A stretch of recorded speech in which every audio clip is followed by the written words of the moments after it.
My next guest is a Duracell Bunny of comedy, known as one of the smartest and funniest comedians in the business. From the Edinburgh Festival to live at the Apollo, his sold-out stand-up shows are as tight as his trousers, and the good news is he's bringing his Hyperactive Tour to Ireland next summer, making his Late Late Show debut. Would you please give it up for the brilliant Russell Kane?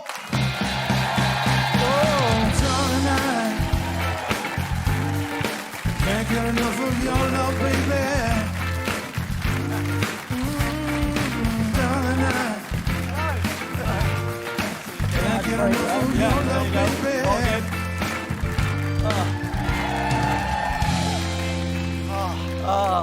Thought I'd freeze there just to freak you out. It was a very special moment there when we Where had was that satellite link up from? Australia or something? I've genuinely no idea. It was Lucan, just down the road. Literally just down the road. They could have shouted it. Yes. Have we won? Yes. Thanks for making us feel better in front of the producer of Apple TV's Bad Sisters. That's great. First time in the show. Yeah, I thought I'd been here before, so it shows how busy I am. It's lovely to be back. And they're like, you've never been back. And so, yeah, it's great to be here. We'll just run with that. Russell, it's great to have you back on the show. Thank you, yeah. Oh, I remember last time I was here, it was amazing. You were hilarious. Anytime I see you do your stuff, you are always a natural, but it kind of wasn't a natural fit for you to be into stand-up where you grew up, was it? No, not really. I mean, I come from a council estate where... The thing is, if you grow up with... I didn't have bad parents. They were just poor and worked hard. And if you grow up middle class, it's like a sort of sushi tray of different... Oh, do you want to try violin? No, thank you, mummy. What about dance? Yes, we'll try that. What about French? Yes, we'll try that. You get exposed to lots of different things and you work out what you like. But my dad was like, you get to 16, you get a job, I'll be in the shed. Good luck. And that was my childhood. So I fell into it by accident as a hobby when I was at work and got on stage and I was like, oh, right, this is what I'm supposed to do. But, you know, until someone shows you something, you can't be it. So, yeah, it's a bit of a deep answer, but it's... No, it's good, because you were, like, we're talking about Sharon, you was a bit of a late starter. You were a late starter as well. You both had proper jobs. Yeah, I worked in a job centre. I worked for the... You worked in the place of jobs.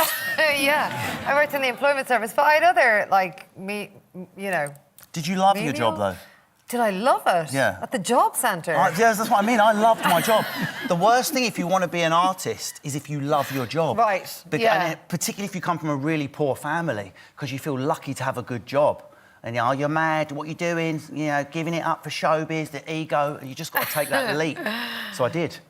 And you haven't looked back? No, I've gone through lots of Imodium, coping with the nerves, but other than that, it's been great. And I just have to say I love coming to Ireland. I'm not just saying that. I bloody love this place. I've been here loads. No, I know you have, but are you actually going to meet some proper Irish people this time around whenever you're touring? Because I know you got disappointed in Temple Bar previously. Yeah, well, I came here last time and I said, we're going to come to Ireland.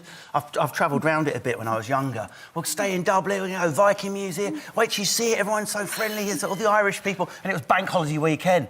Wasn't an Irish person to be seen. Just all scousers walking around Temple Bar going, my tits falling out, Gary. Can I have a selfie with a leprechaun? And there was just no Irish people to be seen. I couldn't find one.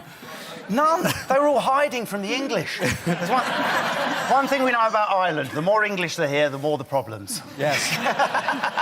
And you've just sold 300 more tickets with that line alone.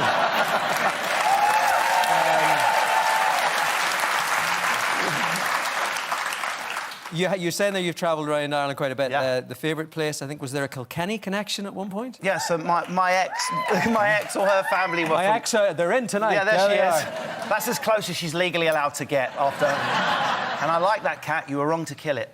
No, and can I have my pants back from the washing line? No, she was born in England, but her family were all from Kilkenny. Well, more accurately, Clough, just outside, which isn't even Kilkenny. And it was just hurling and pints, and everyone in the pub, and everyone's like speaks at half the speed. Like it's like they've had some sort of left hemisphere brain event. And I said that I speak so quickly and they spoke so slowly. So I'd wait for their question and my answer would be like, in the gaps. I've got another question for your man. And there's a strange pattern for the conversations. And they would never stop feeding me. So I'd been warned by my girlfriend, the nanas will try and feed you. And I'm like, my nan tries to feed. But it was like something out of a horror film. You'd shut a door and like a sandwich would come under like, go on, have a bit of bread. There was just food everywhere. They thought I was mental because I was running around in the fields, because I love animals, as we'll talk about in a bit. I'm an animal nut. And there was all these sheep and a border terrier, so I'm running around, the mad Englishman going, oh, come on, can I play with the sheep? Running around. They thought I was crazy, wanting to play with the animals in the field like I was about 5 years old. I mean, you grew up on a farm, didn't you? Yeah. So, Turkeys, though. A turkey farm. I mean, we had some other animals. Okay. A couple of sheep. 2 pigs. I mean, it wasn't. It was mainly turkeys. Yeah. Mainly turkeys. Not as glamorous As Russ's life in Kilkenny. Yes. No. There was a lot of land in it. I'm just amazed by the whole place. I just love the way it changes and when you're in the rural areas. I mean, I went hardcore. I went like wild camping on Inishboffin. I had to get a boat over. It was amazing. Have you ever been on Inishboffin? It's this amazing island. There's nothing there. It's so beautiful. You've never actually seen 2 Irish people so ashamed that an Englishman has come over. I went, when I was in Inishboffin, and we're like, no, You have heard of it, right? Well, of course we have. Yeah. I know all about Sharon and it. I go next week. I suppose my favourite place, just because of the people there, make me laugh so much. I mean, I really want to add an extra tour date in Cork. I've got so much time for Cork. You can't offend them. They're always up having a laugh. You have to just listen carefully because the accent's like someone's put spanners in a cement mixer. And you just pick a word out. And I did a meet and greet after my gig, and I felt awful because they're all queuing up, so friendly, and all I could hear was... Yeah. Are you still getting the... I know you get little gifts from your fans before the show. Do you still... Because you occasionally get the odd gift. Yeah, sometimes people will leave things in the dressing room. I did for my Cornish tour date, because I'm notorious. They've been laughing backstage because I want nothing. I bring my own coffee in a flask. I've steamed my clothes myself before I arrive, do my own makeup. I like working class, independent. I don't need nothing from nobody. So I was playing Cornwall and I said, I don't want anything in the dressing room. I'm fine. They went, oh, go on, say. I went, all right then. I want some crack and hose in there. When I turned up, there was cream crackers and a garden hoe in the dressing room. Wow. And whenever you played, was it Chelmsford? Essex, yeah, that's my home county, Essex. If you don't know about Essex, think of like Tala, but more orange. By the way, I realise that joke's different in Northern Ireland. Your work is done. Your work is done.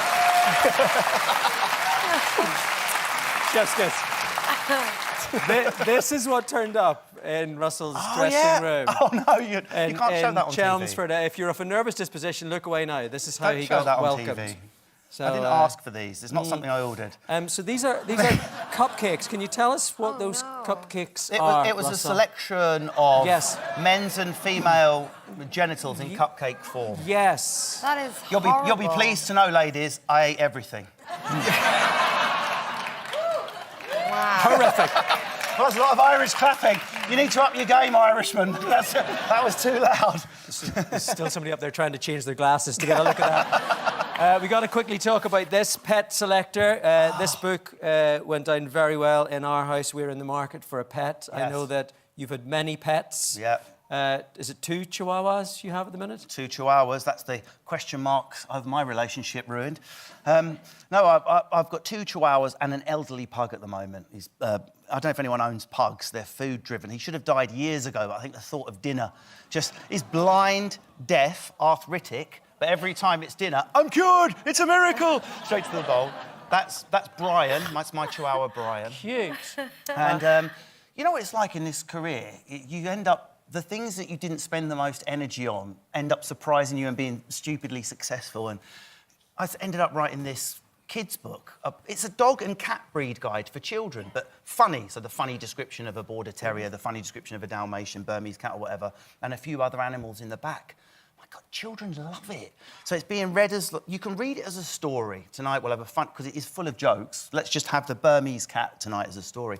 Or you can read it as you're reading it, yes, genuinely trying to match the pet to the personality. And the reason I mention that, I checked before I came on air, in Ireland it's just as bad as the UK. January is hell. Loads of animals end up in shelters because people don't get the right pets. They think, well, I'll get a cockapoo, even though I live in a posh tower block in D4. I can have a hound. You can't, actually. Think about what a Cocker Spaniel's got in it. It fetches pheasants from a bush, 2 hours of walking a day. You're a Chihuahua person. Admit it to yourself. So it's about if you're going to, even if you're going to adopt and rehome, and always adopt and rehome first. Still pick a breed that matches your personality. I don't want to be walking along with 2 Chihuahuas. All my Essex mates were like, "Ain't you worried, mate? That ain't a proper dog. He looks like a rat. You want to walk along with a proper dog like a Rottweiler." But guess who stops me to talk 10 times a day? Females. And that's why... Not in a pervy way. Not in a pervy way. Did you just say not in a pervy way? Not in a pervy way. Great. I'm minding my own business. Like, oh, can I stroke your dog? And there's the Gary with his Rottweiler. Anyone want to speak to me? It's just other Garys going, yeah, I'll speak to you. Just all the toxic men stood together with their XL bullies. And this is why we're getting a pug when we move to Inishboffin. Yeah, exactly. Russell Kane's Hyperactive Tour comes to venues in Ireland, May and June. The book, Pet Selector, is out now. See russellkane.co.uk for more details. Give it up one more time for Russell Kane and Sharon Horgan!